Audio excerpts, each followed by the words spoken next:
Hi, Gail. Welcome back. We're back. We are so back. It's so good to be back. It's great to be here. It's great. And you're still in the shed. I'm still in the shed. Yeah, I'm in the epicenter of media. Coming in from the shed in the forest. Cutting edge broadcasting from the shed. Yes, I am. You are in the shed and I have moved all the way to Manhattan, New York.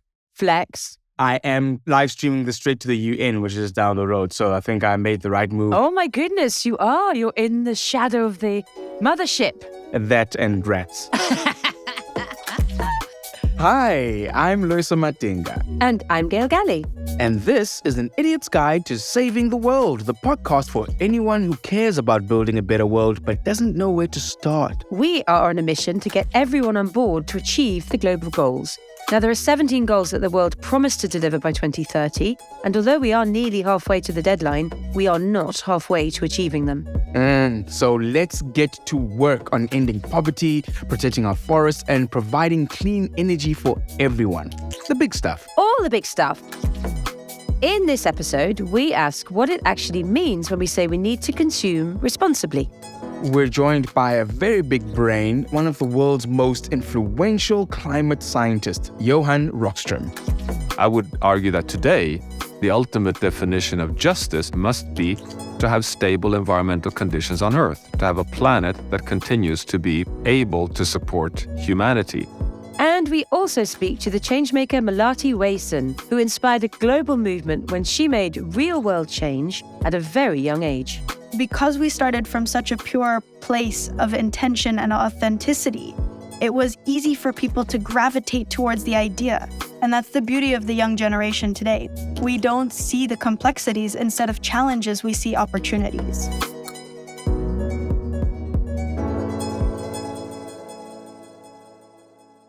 How has it been on the consumption level, moving from South Africa, Johannesburg, to New York? I'd love to hear what New York feels like to you on a consumption and a waste level. I think it would be very easy to say that America, consumption to no end. But I think we're all kind of in a heavy consumption sphere in a way. It's just that here, it's like almost consumption first and then whatever the other thing is later. Like, it's like organic, but then it's all in plastic or something like that, or how there's 1,000 versions of everything. Like you just have an aisle for chips. It's just like the entire aisle, where in South Africa, it would the aisle would be all junk food. All of the junk food fits into one aisle. And then the next aisle is something totally different. Whereas here, it's like, no, we're just doing crisps here. And then it's just jelly beans. And then it's just, it's quite insane. And then when you get to the till, it's like, would you like a plastic bag? Because, you should have brought your own because we're also saving the world. Yeah. So we're still living in, 1,000 ironies of consumption, but the consumption is intense here.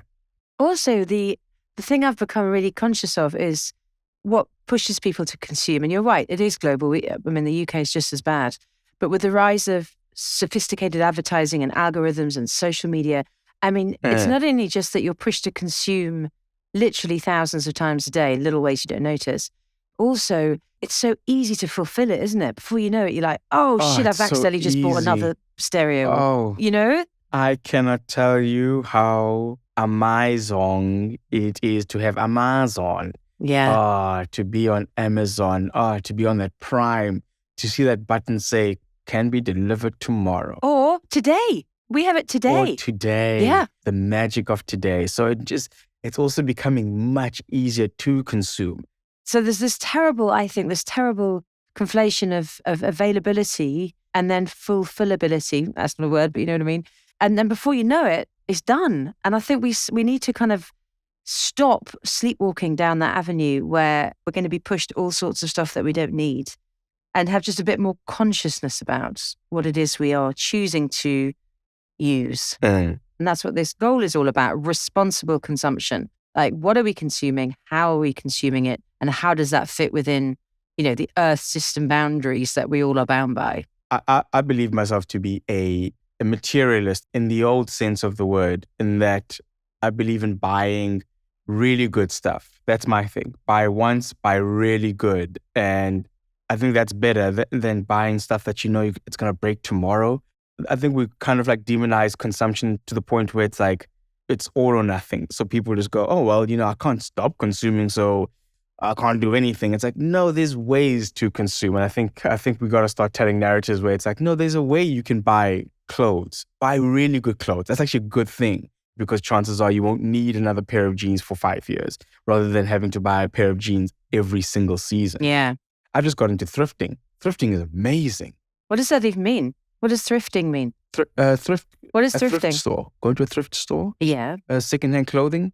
Is that not a word in England? I've never heard the verb to thrift. Yes, I've gotten into thrifting. It sounds Shakespearean. Shall we thrift on Tuesday? Is that you flirting with me there? That is not I flirting with you. That's me flirting with the world of green. And there are some people who are really interesting, who are very hyper focused about how they consume, and they'll show you how much packaging or plastics they have in a year, and it'll fit in a little Ziploc bag. Oh my. They'll go to refill type places instead of buying packaged products. They'll go get their coffee where they can just scoop it into little brown paper bags. Oh wow. So it's possible. It's hard, but we got to start doing the hard stuff, because if we got to think long term, and we need to start thinking about what that life actually looks like. And I think that's an exciting world. Yeah. And we're smart enough to solve these problems. I was at the talk with Plastic Free, the company. There are so many products that are not plastic. There are sneakers that biodegrade. Literally made a sneaker that just goes right back into the earth, put them in the ground, and they're back into nature. I genuinely believe people want to do good. And if they knew the options, if they had better options, if they were given the options more readily, people would make better decisions. No, that is the thing. You're so right. Who wants to fuck it up, right? No one wants to degrade the planet to the point that there's nothing left. There's no more clean water. There's no more, ultimately, air to breathe. Who doesn't want to have a thriving natural world? But any child understands, you take too much away, you've got nothing left. There's this brilliant day that the UN help publish every year, and it's called Overshoot Day. And it's the day at which we've used up all our resources for that year. And it's getting earlier and earlier. I think this year it was mid-July. Oh my gosh. So, okay, well, you've just used up all the fresh water, all the wood, all the carbon budget that you should have used for a sustainable future. And it's getting earlier and earlier because we know what the boundaries are. And actually, I'm very, very excited. The guest we've got on today is the inventor of the planetary boundaries. I mean, he's the ultimate scientist in this area. He's called Johan Rockström. I mean, I call him Johan Rockstar because he's so good at explaining this stuff clearly. But he invented this system called the planetary boundaries. And it just shows the system within which we are working and the boundaries within which we need to stay if we are to have a safe and sustainable future. So the first thing we asked him was, could you explain to us what the planetary boundaries actually are? So the planetary boundary framework sets charges to answer two grand scientific questions. And question one is, what are the big biophysical or environmental processes or systems that regulates the stability of the whole planet? And second question is, can we quantify scientifically boundaries within which we are safe, in the sense that we have a high chance of keeping the planet in a livable state with life support systems and resilience that can continue to support humanity, beyond which we put the stability of the whole planet at risk. So the boundaries provides us with a safe operating space for human development. While efforts to contain air pollution, in particular greenhouse emissions, gain pace, experts are sounding an alarm over yet another and more threatening form of pollution. Scientists say that a cocktail of chemical pollution which pervades the planet has now reached a level that threatens the stability of the global ecosystem. 50 years back, we didn't need planetary boundaries because we were not posing risks at the planetary scale. Now we are, and we tend to focus all our attention on only one of those planetary boundaries, namely climate, and we have agreed on one planetary boundary, namely the 1.5 degrees Celsius limit in the Paris Climate Agreement. That's excellent, apart from the fact that we're not delivering on it, but at least we have it. But the planetary boundary science shows we need to have the equivalent for all the other systems that regulates the stability of the planet. Biodiversity, fresh water, nitrogen, phosphorus, land, air pollutants, the stratospheric ozone layer, ocean stability, and novel entities or chemicals. So it's simply setting the full integrated agenda for a stable planet for humanity. And not to add any more complexity onto that, because obviously that is already quite comprehensive. But if I can introduce now the Sustainable Development Goals, otherwise known as the Global Goals, give us an insight into how they intersect with the planetary boundaries and what's your thinking at the moment about the chance of them being holistically achieved? Well, to begin with, I think it's worth reminding ourselves that the Sustainable Development Goals is the first time in human history that we have an integrated framework, a guide for aspirational, desirable outcomes for human development in terms of prosperity, in terms of equity, which also integrates planetary sustainability. So, we had the Millennium Development Goals before that, but they were focused only on reducing hunger, reducing poverty, to get kids to school, to avoid mass loss of people due to starvation and waterborne diseases and malaria, and lifting people out of misery. And that was incredibly important, continues to be incredibly important. And then in comes the Sustainable Development Goals that suddenly suggest that, oh my God, that's not enough. We now need to also decarbonize the world economy. We have to get off fossil fuels. We have to protect all nature. We have to have stable oceans. We have to secure the hydrological cycle. And we have been struggling with the very deep misconception that the world can only afford to deal with one thing at a time. That is, of course, a complete misnomer, because everything is so intertwined that if we destabilize the climate system, or if we continue ruining biodiversity, or if we continue changing the composition of ecosystems and thereby rainfall and thereby food insecurity, it hits immediately back on these primary urgent matters of malnutrition and starvation and disease patterns. So with the Sustainable Development Goals, we now have for the first time a fully integrated people-planet agenda. So to stay on the idea of the complexity of the issues and how integrated they all are, I mean, how possible is it to really integrate all of these systems, natural and industrial and social? Because my brain just explodes. Well, unfortunately, my answer will just force you to continue struggling uphill, actually, to be honest, because you're simply not as clever as he is. There you go. we simply need to embrace complexity. Yeah. Just to kind of try to simplify things slightly, it is definitely so that everything is interconnected with everything else, and that's of course very complex and not very helpful. But it is also so that you cannot say that therefore let's put aside the planetary boundaries and focus only on Sustainable Development Goals, because that is also not possible. Because what the planetary boundaries does is to scientifically define the biophysical safe space on Earth to keep the planet stable. That's all it does. It addresses nothing on equity, nothing on poverty, nothing on dignity, nothing on security, nothing on the human dimensions. It's a Earth system assessment.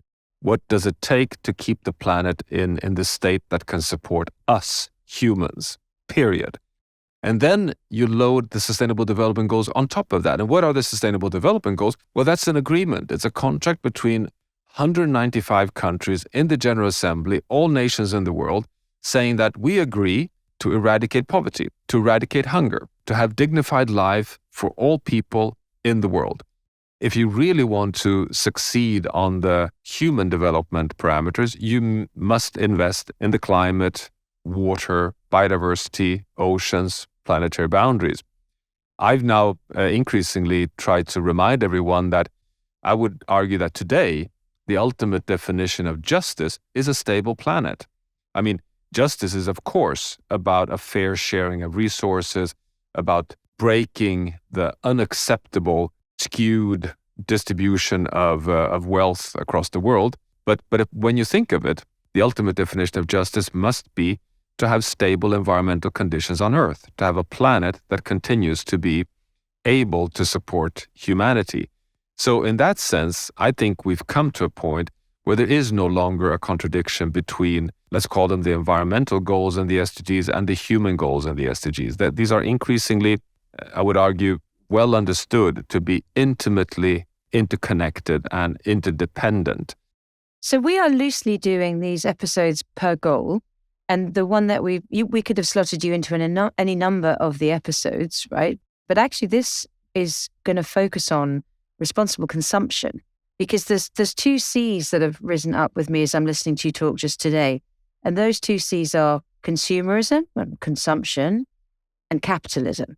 Can we really carry on with the system that is capitalism, which is one predicated on markets, people investing in things which require billions of people to consume them? And I just don't know these days. Where I used to believe we could have a capitalist system that was safe and just and could operate within the planetary boundaries.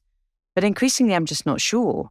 Well, I'm not sure if it's helpful, but I think it's the wrong question. I think it's not a question of whether we can have a future that delivers on the Sustainable Development Goals within planetary boundaries, within a capitalist system, or if we need to have some other system.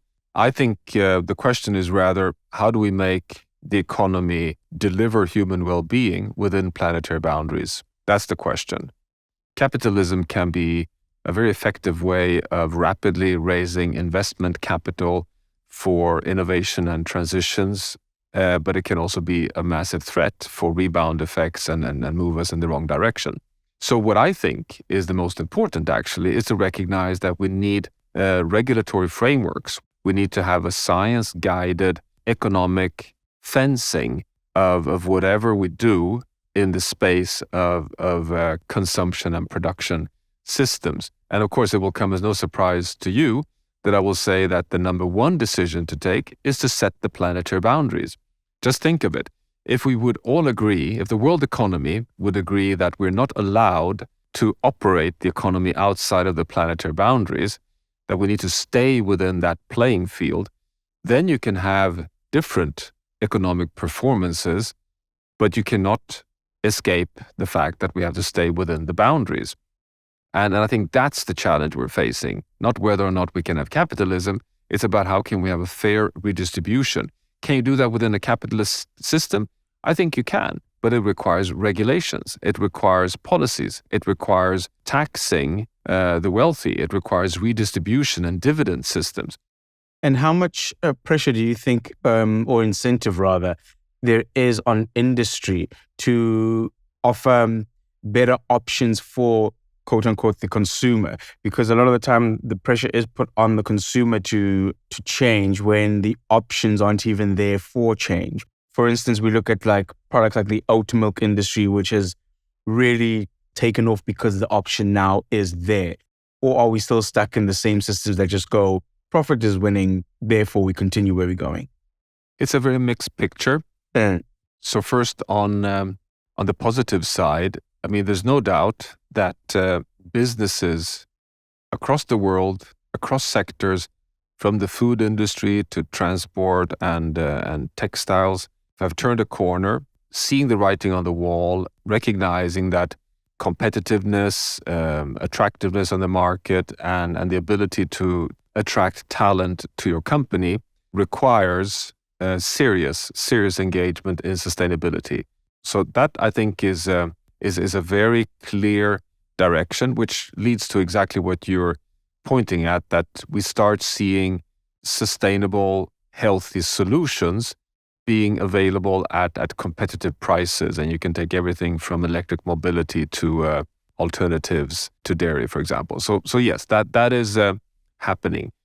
But is this occurring broadly enough to be able to scale globally and be basically the solution towards a transition back within planetary boundaries? The answer is no. It's far from enough. We are not yet seeing that this is happening across particularly the sectors that are most central to a clean energy future, meaning the oil and gas and coal industry. And then secondly, we have to very rapidly broaden the agenda to material flows and sustainable consumption, to rare earth metals and all microplastics. all the side effects of unsustainable consumption is about overuse of materials. And we need to close the cycles on materials, and we have to reduce our footprint on materials. And that goes beyond carbon, and we're not seeing good enough progress there. So it's a mixed picture. What I think business needs today is policy support. I mean, much more brave policies than today. For example, putting end dates on the internal combustion engine, drawing red lines on the use of plastic for short-term packaging of food. So I think politicians are a bit too nervous about being at the frontier of brave policy making. If we're really serious about the Sustainable Development Goals, now is the time to close the loops. But in all of this, how positive are you in our ability to change things in time? How do you stay positive in this fight to go, we can still do it? And you obviously know the numbers of what can do actually is. Well, to begin with, I'm very certain that we've reached a point where the question is no longer whether we will be decarbonizing the world economy. The question is, will we be too late? So we are on the beginning of the end of the fossil fuel-driven era for the world economy. I would even argue that we're in the beginning of the end of destroying biodiversity and intact nature. It's just a question, will we be able to slow down and move into a harmonious, reconnected world economy to planet Earth in time? There's definitely some light still in the tunnel. We still have the opportunity to at least avoid unmanageable outcomes, but the window is rapidly closing, so it's very serious. So in short, yes, but hurry up. Exactly.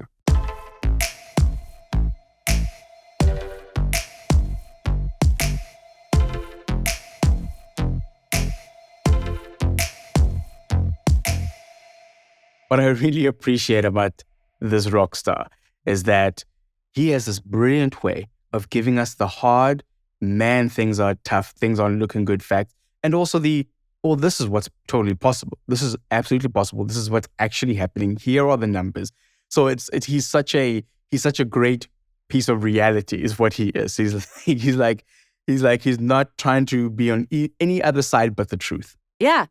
We were really thrilled when we first saw him publish what was called the wedding cake, which is the global goals split into 3 tiers. So he had the Earth goals on the bottom, which I guess is his planetary boundaries. Then the human goals sat on top, and then the finance goals went right through the middle.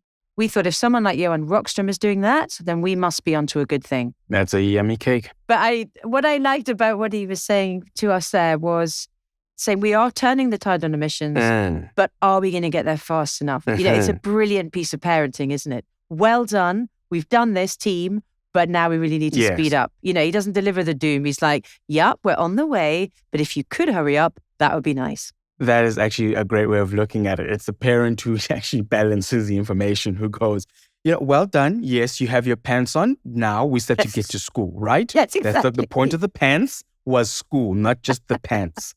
Not just the pants. And I think because he is so steady and clear and honest at all times, it's really heartening to hear him say, we probably have turned the tide on carbon emissions. We probably have stopped destroying the natural world thoughtlessly. But that thing about hurrying up is key. And I think it's also really key to link that to personal action, how you live your life. Because Richard Curtis, the co-founder of Project Everyone, he always says, a billion people doing a small thing will make a tremendous difference. And I think that's a nice way also to start thinking about our next guest, who started to make her difference when she was so young, right? She was 12 years old.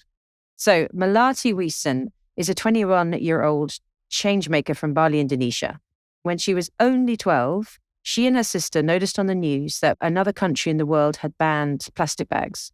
And because they were surfers and, were on the beach all the time, they knew that Bali had a problem with plastic bags. So they thought, okay, maybe Bali can change plastic bags. So they founded this thing called Bye Bye Plastic Bags. So sweet. Tell it was a 12 and a 10-year-old. Bye-bye. It's so great. An NGO which was driven by young people to just end the plastic bag.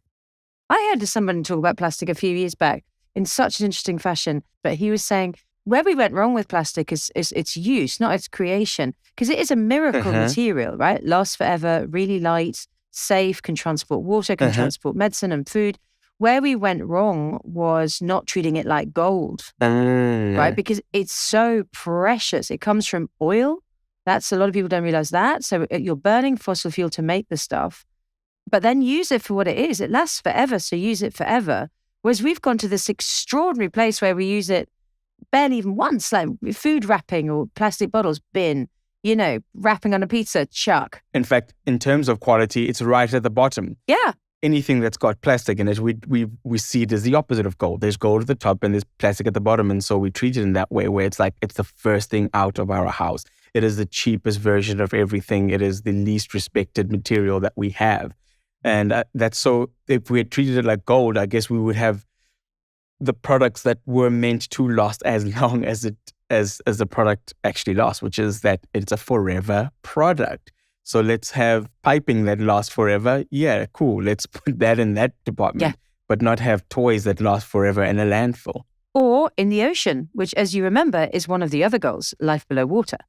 We need to clean up our ocean, which brings me back to Melati. So let's listen to how she and her sister helped to get plastic bags banned in Bali.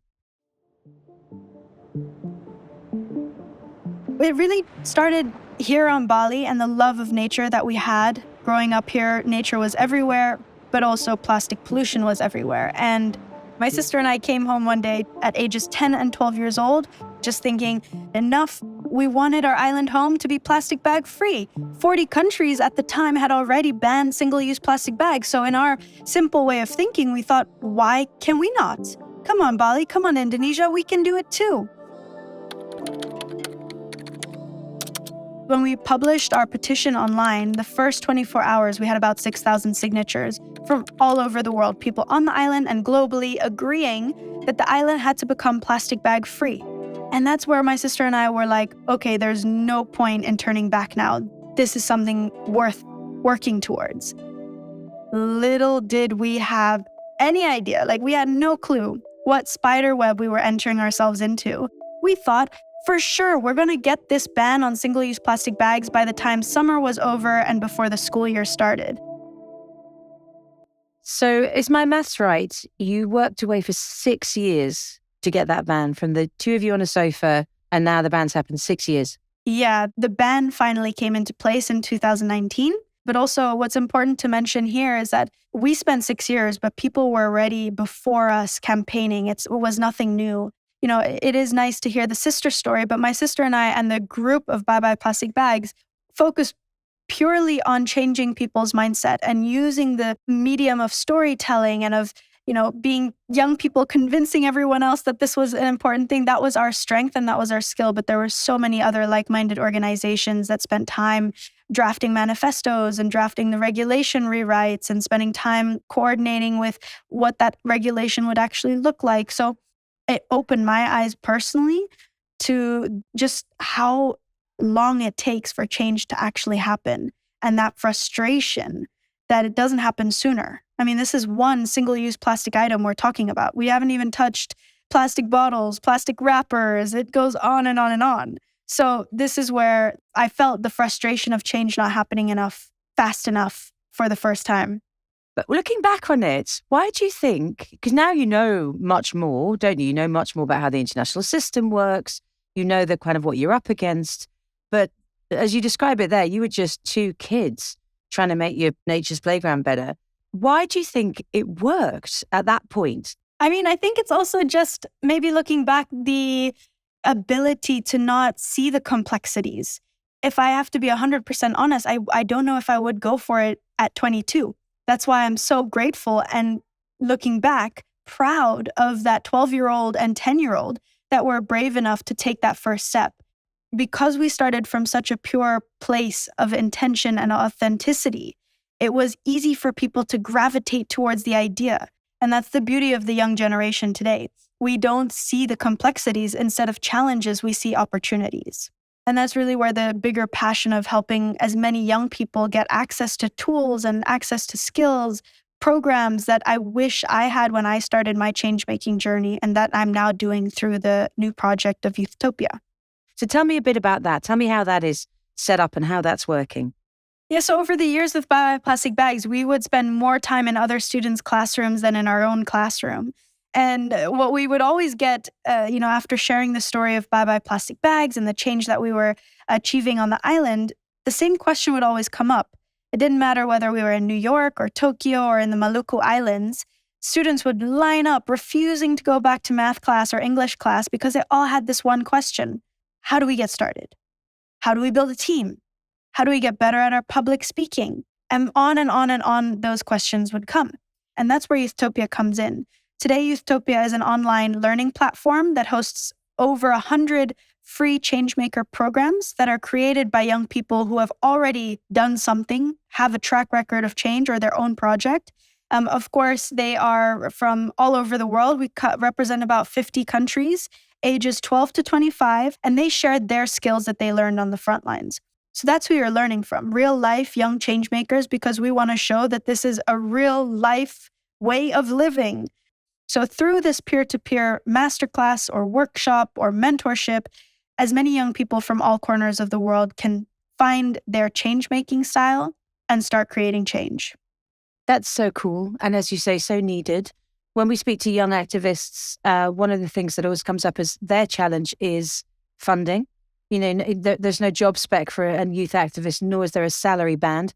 Who supports your work, and how are we going to get that platform to grow? Yeah, this is a great question. And also where it always, checks in with my privilege, because I've been incredibly lucky. Yes, I've worked hard, but also very lucky that those platforms and doors have opened to me, that I'm actually able to, say that I'm a full-time change maker and say that I've been able to turn a passion into a career, which isn't the case, unfortunately, for many, but I want that to be normalized. I want, people to ask, hey, what do you want to be when you grow up? And for kids to feel like they can actually say, I want to be a change maker.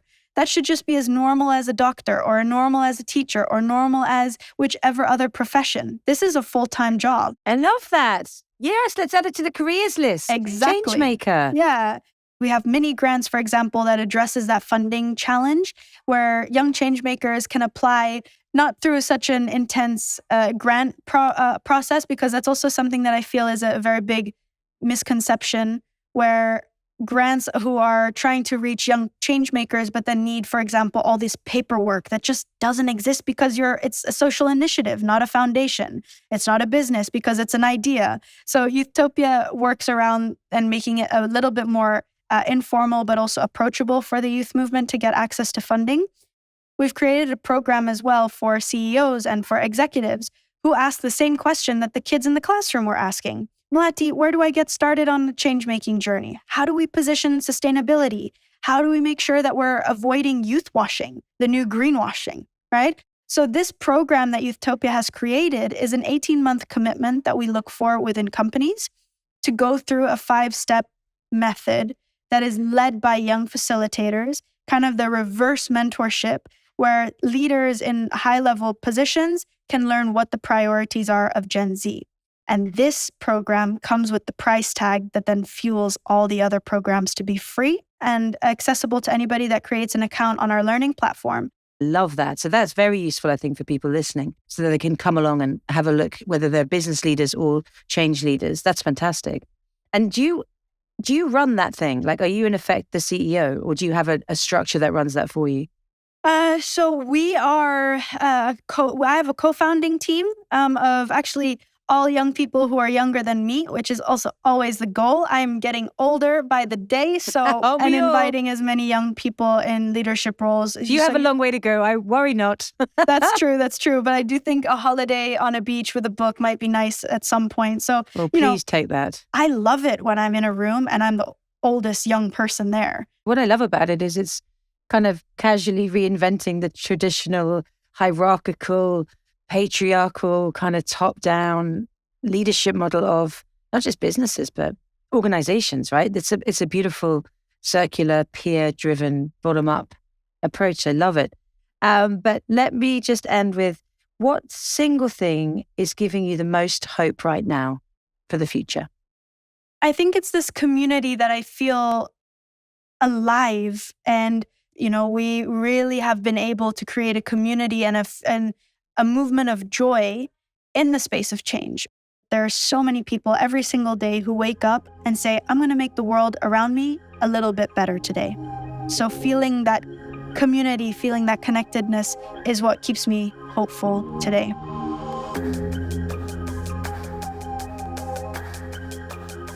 Well, you can hear she's not 12 anymore. She definitely sounds wiser than I was at 21. That's 9 years of frontline campaigning. Which is really impressive. I mean, like her sense of the idea of community, the idea of you're not doing anything alone. That's the most important thing. Because even when they started this, they, thank God for their 12-year-old naivety. But they also realized that there were others who were already on the trail. And I think a lot of the time when we want to get involved in the world of making a difference, we think, I'm starting from scratch. And it's like, no, chances are you can just join something. Chances are you can join a movement that somebody's already done so much work on, and they need your youth, your vigor, your angle, your proximity to make the next difference. Yeah, totally. I think also we were chatting about this in the office the other day about the difference between an activist and activism. Because being an activist is pretty special, right? So she's clearly been an activist her whole life. But for a lot of people, being an activist, they feel daunted by that. But we can all do a bit of activism. So I think when it comes back to consuming, when it comes back to consuming in general, every choice you make is a choice of activism, potentially. Choose the shoes that can go back in the ground rather than the plastic ones. Yeah. Just be asked to go and take your own bottle and get it refilled. That's a little act of activism. And if we're all doing little acts of activism, then we will shift the needle much faster than if we sit back and go, oh, I'm not an activist, I'm awkward, I'm English, I can't even ask for the bill in a restaurant. But we can all do little bits of activism in our own way, and then we can be led by people like Melati and their organizations to even greater heights. That is such a brilliant thought. The little choices matter. Activism is in your little choices because your whole life is defined by little choices. So, can you buy something that's better packaged? Can you buy less? Can you, have a conversation with somebody to help them in their understanding of why one choice is better than the other? It all counts as activism. You don't have to be the person on a soapbox with a website and 1,000 people behind you. And I'm just thinking this, I don't know about you, in this part of the world, the rise of oat milk has been incredible. Like there's a bit of almond milk, there was a bit of soy milk, and then suddenly oat milk came along and it was just the same. And now, in our office full of millennials, can't move for oat milk in the fridge, right? Because everybody has shifted wholesale. Why would you not? Tick, tick, tick.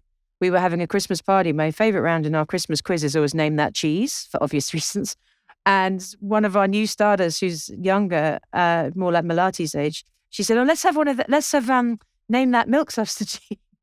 That's like, woo, you know how to party.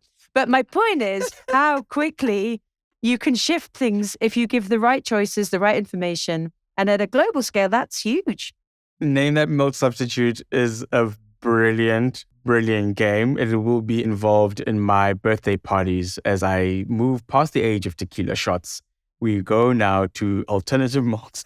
Name that milk substitute. Name that vegan cheese. There's so many variations. Isn't being sustainable fun? No, but okay, don't make it cheesy. It's time to wrap everything up that we've learned today and think about how can we consume more responsibly. So, are you ready for an idiot's guide to saving the world in 30 seconds? Oh, so ready. Okay, 3, 2, 1, start the clock. We have to stay within the planetary boundaries. We do. But we have moved into an era where we are reducing our carbon. We just need to move faster. Oh, very true. And we definitely got to stop buying single-use plastic. That does not fit in. Yeah, that's so 90s. And actually, you don't have to be an activist to do some activism. Everything you do counts. Yes, you're joining existing movements also totally matters. You're just starting a new one. And have that game of name that milk substitute, because there's nothing says I love you like a round of name that milk. That's all we have time for today. But if you want to find out more, go to globalgoals.org and click on Global Goal number 12, where you'll find a whole load more great tips on how you can get involved in responsible consumption. I've been your co-host, Loyiso Madinga. And I've been Gail Gallie. Thanks for listening. See you next time.